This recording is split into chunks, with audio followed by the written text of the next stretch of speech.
ഈ ഗ്ലാസ് കണ്ട നിങ്ങള്, ഈ ഗ്ലാസിന്റെ അകത്ത് ഇപ്പോ വായു ഉണ്ട്. കാര്യം ഇതിന്റെ ഉൾഭാഗം ശൂന്യാണ്. ഇതിലേക്ക് ഒരു അല്പം വെള്ളം ഒഴിച്ചാലോ ഇതിൽ നിന്ന് വായു ഒഴിഞ്ഞു പോകും, വെള്ളം ഇതിന്റെ അകത്ത് നിറയും. ഏതു പാത്രത്തിലും ഇത് തന്നെ അവസ്ഥ. എന്ന് പറഞ്ഞാൽ ഒരേ സമയം വായുവും വെള്ളവും ഒരുമിച്ച് ഒരു പാത്രത്തിലും ഉണ്ടാവൂല. ഇതുപോലെയാണ് നമ്മുടെ മനസ്സും. അള്ളാഹുവിനോടുള്ള സ്നേഹം ഹൃദയത്തിലുണ്ട് എങ്കിൽ ദുനിയാവിനോടുള്ള സ്നേഹം നമ്മുടെ ഹൃദയത്തിൽ ഉണ്ടാവൂല. കൽബകങ്ങളിൽ അള്ളാഹുവോടുള്ള സ്നേഹം നിറയ്ക്കണം.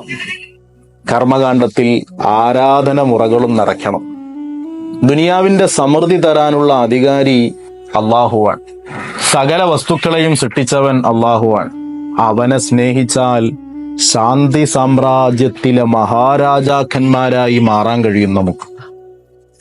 തഖ്വയായിരിക്കണം നമ്മുടെ ചെങ്കോൽ, പരിത്യാഗമാവണം നമ്മുടെ സിംഹാസനം, ലാളിത്യമാവണം നമ്മുടെ കൊട്ടാരം, ഇബാദത്താവണം നമ്മുടെ ഖജനാവ്.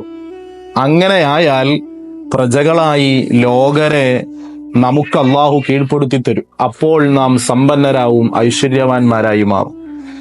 ഈ നശ്വരമായ ലോകത്തിനു വേണ്ടി അനശ്വരതയുടെ ലോകത്തിനെ വിൽക്കരുത് നാം.